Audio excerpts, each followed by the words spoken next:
और बड़ी खबर इस वक्त बता दें कि अजमेर दरगाह के पास एक जायरीन की जेब काटते पकड़े गए जेब कतरे को लोगों ने जमकर पीटा। तस्वीरों में आप देख सकते हैं कि इबादत के लिए दरगाह पर पहुंचे जायरीन जेब कतरे को पुलिस के हवाले करने के लिए उसकी जमकर पिटाई की। कभी हाथों से और तो कभी उसके बाद पैरों से उसकी निर्ममता से पिटाई की गई। आरोपी जमीन पर गिरा हुआ है और उसकी पिटाई की जा रही है। वहीं इस घटना का वीडियो सोशल मीडिया पर खूब वायरल हो रहा है। हालांकि जेब कतरे की पिटाई के बाद जायरीनों ने उसे पुलिस के हवाले कर दिया। पुलिस उसे पूछताछ में जुटी हुई है। अजमेर के दरगाह की तस्वीरें हैं, देख सकते हैं किस तरह से जेब कतरे की पिटाई की जा रही है। लातों से घूंसों से उसको मार रहे हैं और उसके बाद इन्होंने पुलिस के हवाले कर दिया। मारपीट की ये तस्वीर देख सकते हैं कितनी निर्ममता से उसकी पिटाई की जा रही है। जेब कतरा है, जेब कतरे जो है चुराते हुए ये पकड़ा गया और जिसकी वजह से लोगों ने इसकी जमकर पिटाई कर दी। पिटाई की ये तस्वीर अब सोशल मीडिया पर वायरल हो रही है।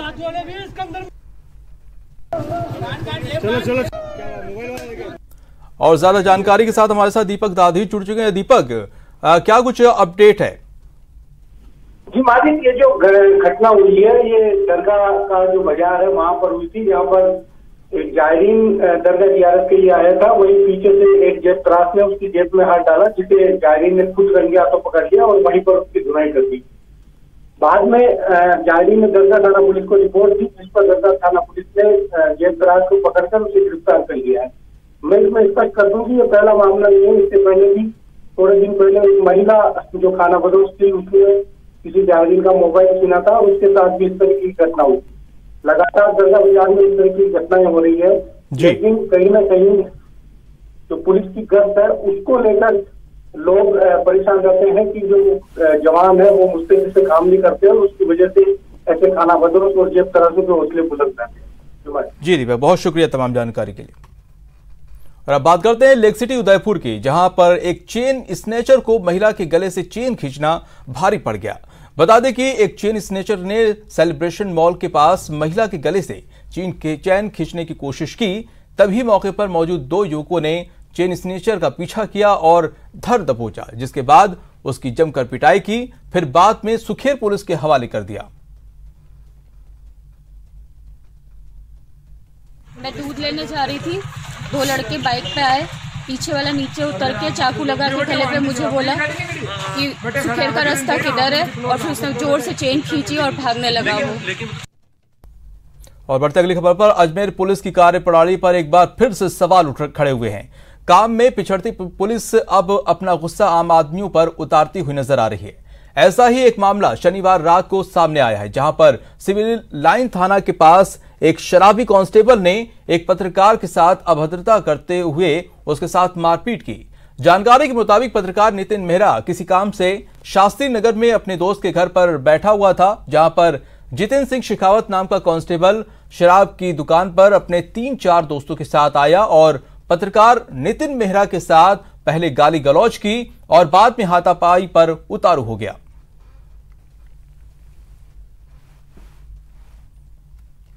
तो ये तस्वीरें भी आप देख सकते हैं किस तरह से खाकी को दागदार करते हुए ये कांस्टेबल नजर आ रहा है। शराब के नशे में एक मीडिया कर्मी को जो है उसके साथ मारपीट करता है, गाली गलौज करता नजर आ रहा है वीडियो में। तो कांस्टेबल के खिलाफ शिकायत दर्ज कराई गई है। और दीपक दादिश हमारे साथ जुड़ चुके हैं इस खबर पर। दीपक, ऐसे जो कांस्टेबल हैं वो खाकी को दागदार करते हैं, क्या कुछ इसके खिलाफ कार्रवाई अभी तक की गई है? बिल्कुल माजिद, जिस तरीके से घटना सामने आई है, जो एक शराबी कांस्टेबल था उसने कल रात पत्रकार है नितिन मेहरा उसके साथ मारपीट की और उसके साथ अभद्रता की। इस मामले में जो नितिन मेहरा पत्रकार है उन्होंने रात को ही एसपी से इस मामले में बात की और एसपी ने उन्हें आश्वस्त किया कि आप जो कांस्टेबल है उसके खिलाफ सिविल लाइन थाने में मामला दर्ज कराया जाए, उसके बाद पुलिस विभाग ये जांच करेगी। नितिन मेहरा ने सिविल लाइन में मामला दर्ज करा दिया है और फिलहाल पुलिस ने भी मामला दर्ज करते हुए कांस्टेबल है उसके खिलाफ जांच शुरू की है। अब देखना अहम होगा कि इसमें जो पुलिस के आलाधिकारी है वो पुलिस के शराबी कांस्टेबल को किस तरीके की सजा देते हैं।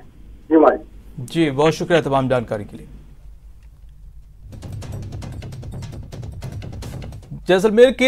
जैसलमेर के लाठी से एक बड़ी खबर है, जहां पर बोलेरो गाड़ी पलटने से हादसा हो गया है और हादसे में एक शख्स की मौत हो गई है, 2 शख्स गंभीर रूप से घायल हैं। तो जैसलमेर से इस वक्त की बड़ी खबर, जहां पर बोलेरो गाड़ी पलट गई है जिसकी वजह से एक हादसा हो गया है जिसमें एक शख्स की मौत हो गई, 2 शख्स गंभीर रूप से घायल हो गए हैं। तस्वीरें आप देख सकते हैं, ये वही गाड़ी है जो पलट गई है जिसकी वजह से एक शख्स की मौत हो गई और 2 लोग गंभीर रूप से घायल हैं। यह तस्वीर जैसलमेर की है। और रुक करते अगली खबर दौसा से है, जहां पर लालसोट जयपुर बाईपास पर सड़क हादसा हुआ है। पुलिया पर कार पलट गई है, कार चालक गंभीर रूप से घायल है। 2 महीनों में 12 से ज्यादा सड़क हादसा यहां पर हो चुका है। तो घटना की तस्वीर भी आपको हम दिखा रहे हैं। दौसा से खबर, जहां पर लालसोट जयपुर बाईपास पर यहां पर रफ्तार का कहर देखने को मिला है। पुलिया पर कार पलट गई और कार चालक गंभीर रूप से घायल हो गया है।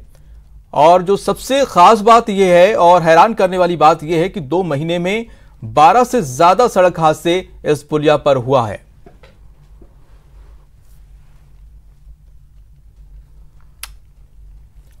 और अब बात दबंगई की। टोंक में तेज रफ्तार कार सवार ने बाइक सवार को जोरदार टक्कर मार दी और इस हादसे में बाइक सवार घायल होकर सड़क पर गिर गया और उसकी बाइक क्षतिग्रस्त हो गई। इसके बाद मौके पर पहुंचे ग्रामीणों ने जब कार सवार से घायल बाइक सवार युवक की इलाज और क्षतिपूर्ति की मांग की तो कार सवार युवक और कार में बैठी उसकी महिला मित्र ने बाइक सवार से गाली गलौज करते हुए मारपीट पर उतारू हो गए। मामला यही नहीं थमा। जब स्थानीय लोगों ने कार सवार से करतूत का विरोध किया तो कार सवार ने स्थानीय लोगों को भी धमकाकर चलते बने। मामला मालपुरा स्टेट हाईवे के अविका नगर टोल प्लाजा के पास का है।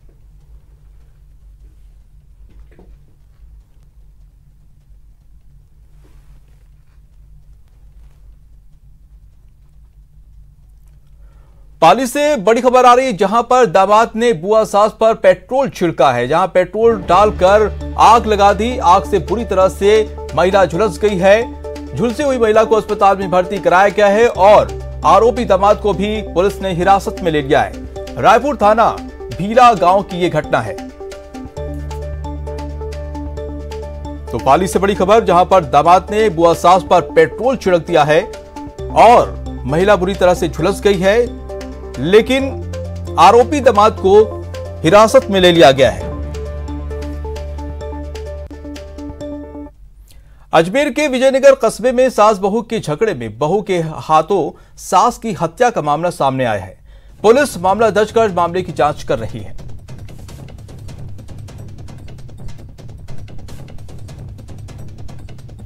तो आपको बता दें कि ये बड़ी खबर आपको बता दें कि अजमेर के विजयनगर की है, जहां पर सास बहू का झगड़ा हुआ और बात इतनी बढ़ गई कि बहू ने सास को मार डाला और पुलिस ने मामला दर्ज कर लिया है और जांच भी शुरू कर दी है।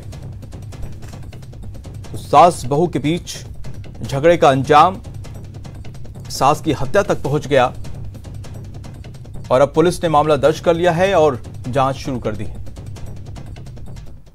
करौली से बड़ी खबर इस वक्त आ रही है। 9 दिनों से लापता दूल्हे का शव मिला है। कुएं से बाहर जो है उसके शव को निकाला गया है। 9 दिन से दूल्हा लापता था, जिसके शव को आपको बता दें कि दहमोली गांव के कुएं से शव को निकाला गया है। तो बड़ी खबर करौली से, जहां पर 9 दिन से लापता दूल्हे का शव मिला है। कुएं से शव को बाहर निकाला गया। दहमोली गांव के कुएं में उसका शव मिला है। अलवर के बहरोड में पुलिस ने गांजा तस्कर सुरेश कुमार को रेफरल अस्पताल में गिरफ्तार किया है। थानाधिकारी विनोद सांखला ने बताया कि अस्पताल में भर्ती सुरेश कुमार को जयपुर रेफर करने के दौरान जब उसके बैग की जांच की गई तो उसमें 2 किलो गांजा मिला है।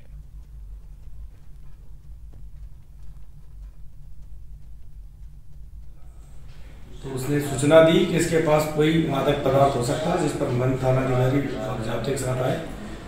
हमने इसको नियमानुसार कार्रवाई करते हुए चेक किया तो इसके पास बैग में गांजा होना पाया गया, जिसको हमने तोड़ने पर पाया कि लगभग 2 किलो गांजा है।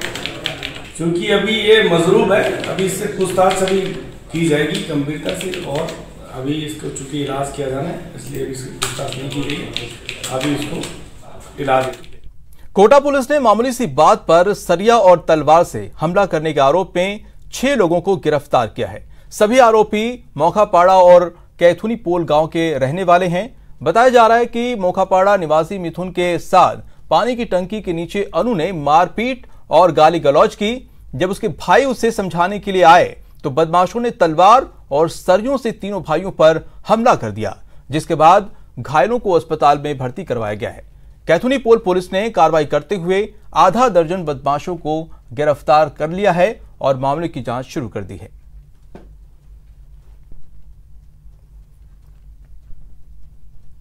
कोटा की सुकेत पुलिस ने फर्जी दस्तावेज मामले में होलीकुंड स्थित ई मित्र केंद्र के संचालक को गिरफ्तार कर लिया है। पुलिस ने आरोपी पर धोखाधड़ी का मामला दर्ज किया है।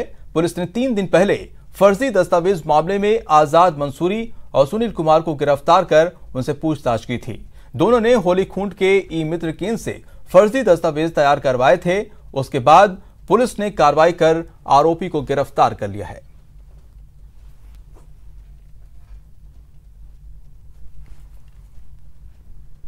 इससे पहले 3 दिन पहले 2 गिरफ्तार किए थे, एक तो आजाद मंसूरी और सुनील कुमार।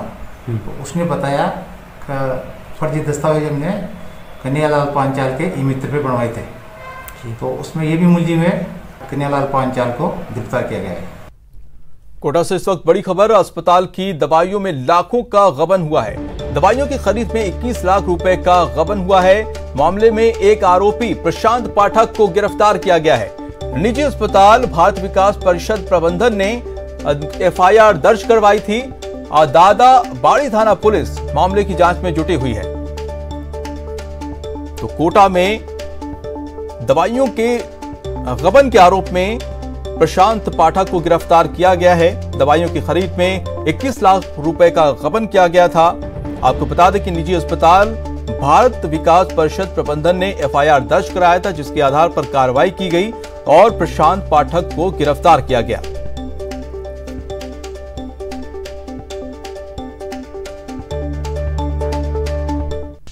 ब्रेक बाद आपका स्वागत है। कोरोना वैक्सीन को लेकर इस वक्त बड़ी खबर आ रही है और बड़ी खुशखबरी भी है। जी हां, फाइजर ने मांगी है टीके के इस्तेमाल की मंजूरी। भारत में आपात टीके की मांगी है मंजूरी। फाइजर इंडिया ने डीसीजीआई को सौंपा है आवेदन। तो कोरोना वैक्सीन को लेकर बड़ी खुशखबरी, फाइजर ने टीके के इस्तेमाल की मंजूरी के लिए जो है मांग की है। भारत में आपात टीके की मंजूरी की मांग की है। फाइजर इंडिया ने डीसीजीआई का जो है आवेदन सौंपा है। तो पूरे देश की नजर कोरोना वैक्सीन को लेकर बनी हुई है और खास तौर पे भारत पर नजर खास तौर पे टिकी हुई है। तो ऐसे में इस बीच फाइजर ने मांगी है टीके के इस्तेमाल की मंजूरी। भारत में आपात टीके की मंजूरी मांगी है। तो ये एक राहत की खबर है, जहां पर फाइजर ने टीके के इस्तेमाल की मंजूरी मांगी है। तो कोरोना वैक्सीन को लेकर पूरी दुनिया में रिसर्च चल रहे हैं और तमाम कोरोना वैक्सीन तैयार भी किए जा रहे हैं, लेकिन ये एक बड़ी कामयाबी कही जाएगी कि फाइजर ने टीके के इस्तेमाल के लिए अब मंजूरी मांगी है। रुक करते हैं अगली खबर का। दौसा में 11 दिसंबर को होने वाले निकाय चुनाव को लेकर सरगर्मियां तेज हैं। बीजेपी ने जिन कार्यकर्ताओं को टिकट नहीं दिया है वो अब खुलेआम खरी खोटी सुनाने लगे हैं। ऐसे ही एक पार्टी के महिला कार्यकर्ता का वीडियो सोशल मीडिया पर तेजी से वायरल हो रहा है, जिसमें महिला कार्यकर्ता पार्टी के स्थानीय नेताओं को बता रही हैं कि पार्टी की ओर से जिन प्रत्याशियों को टिकट दिया गया है वो बरसाती मेंढक से ज्यादा कुछ नहीं है। बताया जा रहा है कि चुनाव से पहले बीजेपी के जिलाध्यक्ष रतन तिवारी और पूर्व विधायक विजय शंकर शर्मा बीजेपी प्रत्याशी कार्यालय का उद्घाटन करने पहुंचे थे और इसी दौरान टिकट नहीं मिलने से नाराज एक महिला कार्यकर्ता भी वहां पहुंच गई और पार्टी नेताओं को खरी खोटी सुनाया। आप सुनिए महिला कार्यकर्ता ने क्या कहा। और आज भी उसको, और मेरे जो 11 वार्ड में वो भी हारी हुई थी और आज भी उसको आपने टिकट दिया है। भाई साहब, समय सबका आता है, आपका भी आएगा, मेरा भी आएगा, लेकिन आपने जो प्रत्याशियों को दिया है वो एक भी नहीं है। बरसाती में मेंढक निकल के आते हैं, उन लोगों को आपने टिकट दिया है, उसका हर्जाना आप भोगोगे। संतोष जी, और मेरे जो 11 वार्ड में वो भी हारी हुई थी और आज भी उसको आपने टिकट दिया है। भाई साहब, समय सबका आता है, आपका भी आएगा, मेरा भी आएगा, लेकिन आपने जो प्रत्याशियों को दिया है वो एक भी नहीं है। बरसाती में मेंढक निकल के आते हैं, उन लोगों को आपने टिकट दिया है, उसका हर्जाना आप भोगोगे। संतोष जी, स्वच्छता सर्वेक्षण 2021 शुरू होने वाला है, लेकिन पिंक सिटी जयपुर की सफाई व्यवस्था से राजधानी की दोनों ही मेयर संतुष्ट नहीं हैं। आप अंदाजा लगा सकते हैं कि ऐसे में कैसे जयपुर सर्वेक्षण में बेहतर रैंक हासिल कर पाएगा। जहां तक आपकी नजर जाएगी वहां तक पसरी है शहर में गंदगी। शहर की सड़कों से सफाई गायब। पिंक सिटी में गंदगी में जिंदगी। जी हां, हेरिटेज हो या ग्रेटर, है तो जयपुर ही, और जयपुर में लोग जिंदगी गंदगी में जीने को मजबूर हैं। शहर की सड़कों पर सफाई का नामो निशान नहीं, चारों तरफ गंदगी पसरी पड़ी हुई है। आवारा पशु आराम से विचर कर रहे हैं, चारों तरफ कचरे का ढेर लगा हुआ है और ऊपर से साफ सफाई के लिए जिम्मेदार BVG company door to door कचरा कलेक्शन में फेल साबित हो रही है। वहीं शहर में सफाई की व्यवस्था से हेरिटेज निगम की मेयर बिल्कुल संतुष्ट नहीं है। बिल्कुल, जैसा मैं बार बार कह रही हूँ कि 1 साल से जब ढर्रे पे था ही नहीं जयपुर, कोई उसको संभालने वाला ही नहीं था, तो असंतुष्ट तो हम हैं ही हैं, लेकिन हम उसमें सुधार कर रहे हैं, हम खुद काम कर रहे हैं, मेहनत कर रहे हैं। वहीं दूसरी ओर ग्रेटर नगर निगम का भी हाल बदहाल ही है। इलाके में साफ सफाई की जगह चारों तरफ गंदगी का आलम है। ग्रेटर नगर निगम की मेयर स्वच्छता सर्वेक्षण में जयपुर के नंबर 1 होने का दावा जरूर कर रही हैं, लेकिन शहर की सफाई से बिल्कुल असंतुष्ट हैं। 2022 के स्वच्छता सर्वेक्षण में तो जयपुर ग्रेटर नंबर 1 पर आएगा 100%। अभी से मैं बोल रही हूँ कि आएगा या नहीं आएगा। नहीं, अभी की सफाई व्यवस्था बिल्कुल संतुष्टिजनक नहीं है। स्वच्छता सर्वेक्षण में नंबर 1 रैंक हासिल करने के लिए किसी भी शहर का सफाई के मानकों पर खरा उतरना जरूरी है, लेकिन सवाल ये है कि जिस शहर के निकायों की प्रमुख ही सफाई से संतुष्ट ना हो, वो शहर भला स्वच्छता के रैंकिंग में नंबर 1 कैसे आएगा। दीपक व्यास, न्यूज़ 18 राजस्थान, जयपुर। राजस्थान लोक सेवा आयोग के अध्यक्ष और 4 सदस्यों की नियुक्ति के बाद अब प्रदेश में राजनीतिक नियुक्तियां होने की संभावना बनी है। इससे विभिन्न पदों पर काबिज होने के लिए कांग्रेसी नेता प्रयास में जुट गए हैं। आयोगों को है नियुक्तियों का इंतजार। आखिर कब सुनेगी सूबे की सरकार।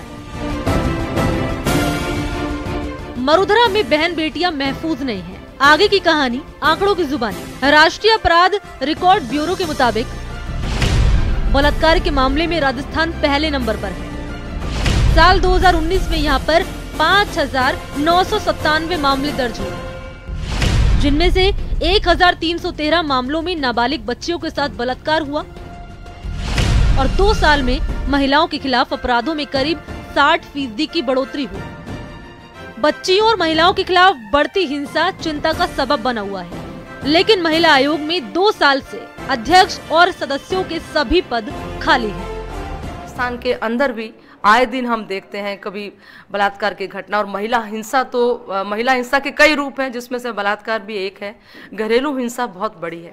उसको देखते हुए महिला आयोग की और एक सशक्त महिला आयोग की जरूरत है। यही हाल राज्य किसान आयोग का है। यहाँ सावरलाल जाट के निधन के बाद न सिर्फ अध्यक्ष बल्कि सदस्यों के सभी पद खाली हैं।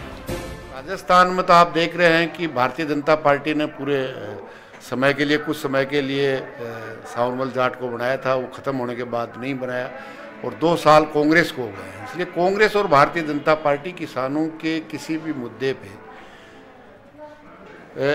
सेंसिटिव नहीं है। राज्य मानवाधिकार आयोग में भी अध्यक्ष का पद करीब 1 साल से रिक्त है और यहाँ जस्टिस महेश चंद्र शर्मा कार्यवाहक अध्यक्ष के तौर पर काम कर रहे हैं।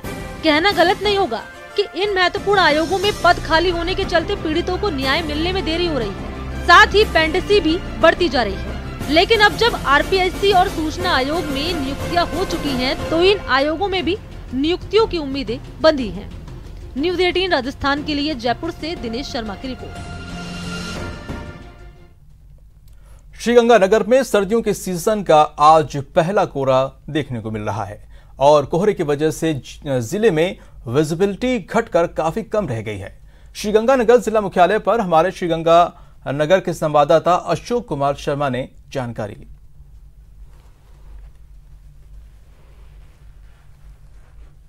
श्रीगंगानगर जिले में इस सर्दी के सीजन का पहला कोहरा पड़ा है।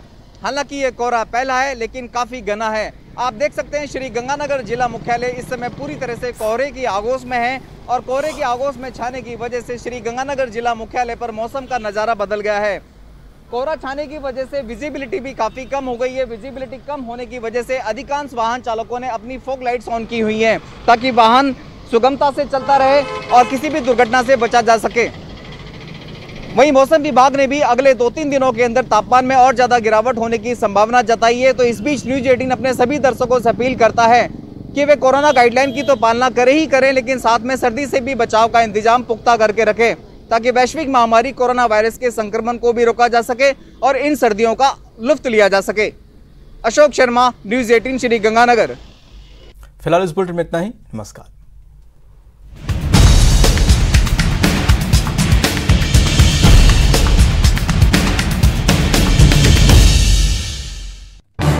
इस न्यूज हेडलाइन